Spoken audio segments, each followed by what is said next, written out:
Every 4 years, billions of people watch the World Cup believing they know its greatest stories. They don't. Because hidden behind the trophies, the champions and the famous goals are events so bizarre they sound completely fictional. A World Cup decided by a child pulling a name from a bowl. A trophy stolen twice and never seen again. A match so disgraceful that FIFA rewrote its own rules. These aren't myths. They're all real. And the first one almost ended the World Cup before it even began. It's 1966. England is hosting the tournament. The Jules Rimet Trophy, the original World Cup, the actual physical object that every team on Earth was competing for, is on display at a public exhibition in London. A stamp exhibition. Someone decided the most important trophy in football history belonged next to postage stamps. And then, one Sunday morning, it was gone. Not misplaced, not temporarily moved. Stolen.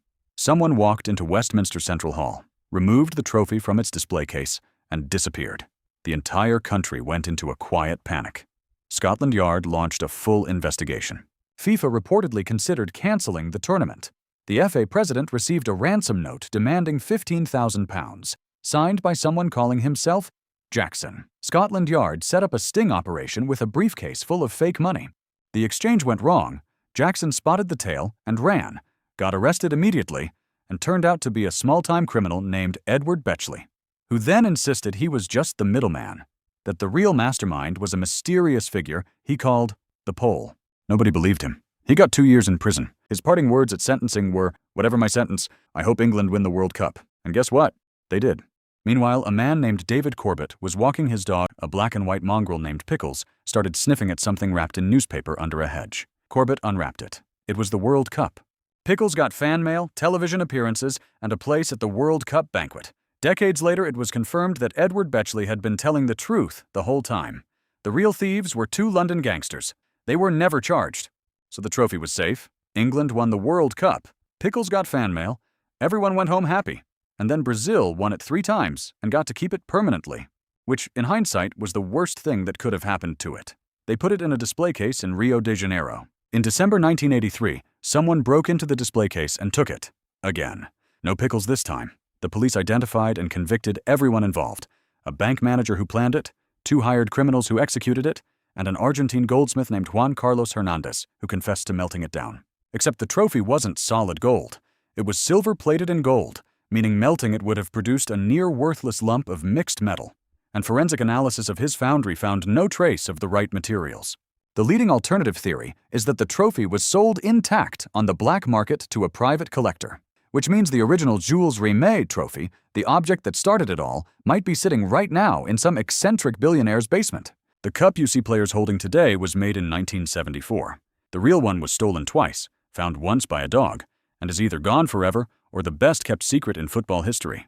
The trophy wasn't the strangest thing about that era of football. In the 1954 qualification, Spain and Turkey played 3 matches without a winner. No away goals, no penalties. The rulebook said, draw lots. So FIFA did what any serious governing body of the world's most popular sport would do. They found a 14-year-old Italian boy named Luigi, blindfolded him, and asked him to reach into an urn and pull out a piece of paper. He pulled Turkey. Spain packed their bags. A nation's World Cup destiny decided by a blindfolded child, which is either the most chaotic system ever invented, or, honestly, no less fair than what we replaced it with.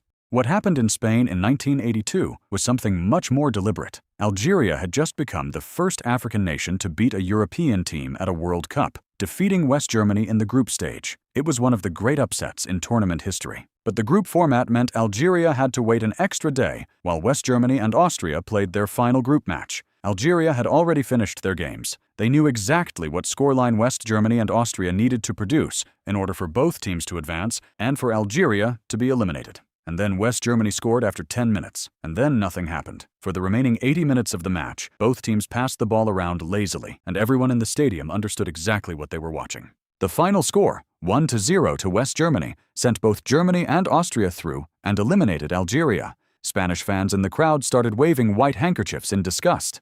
Algerian supporters held up banknotes, implying the result had been bought. The West German and Austrian players were booed off the pitch. The match became known across Europe as the disgrace of Gijon. FIFA's response was swift and permanent. From the next tournament onward, all final group stage matches would be played simultaneously. so no team could ever again calculate a convenient result in full view of the world. Algeria had been robbed by mathematics, and they had done it in front of 40,000 people, and there was nothing in the rulebook to stop them. 4 years later, in Mexico, came 2 goals that between them contained just about everything the World Cup is capable of producing. The first was scored by Diego Maradona against England. He punched it into the net with his left hand. The referee didn't see it. The goal stood. Argentina won the match, and eventually the tournament. Maradona described it afterward as scored a little with the head of Maradona and a little with the hand of God.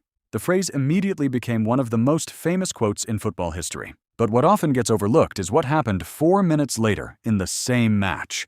Maradona received the ball in his own half and proceeded to dribble past 5 English outfield players and the goalkeeper before rolling it into the net. A goal so technically perfect that FIFA declared it the goal of the century. 2 goals, same match, same player. One, the most blatant act of cheating ever permitted in a World Cup. The other, the greatest individual goal ever scored.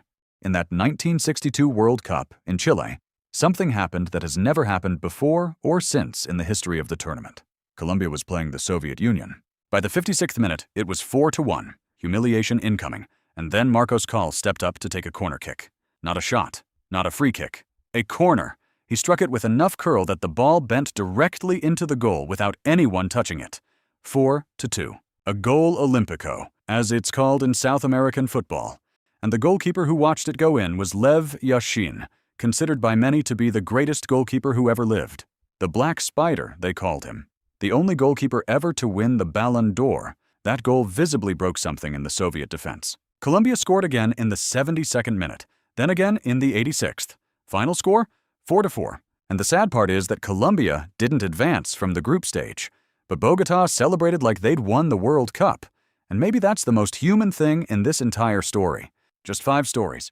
5 out of 94 years of World Cup history across 22 tournaments, which means the record books are still full of moments exactly like these, sitting there completely ignored, waiting for someone to find them. If any of these surprised you, part 2 is coming, and it gets considerably stranger. Subscribe, leave a like, and tell me in the comments which one broke your brain the most, or tell me which mystery you want investigated next. The list, as you might have guessed by now, is very long.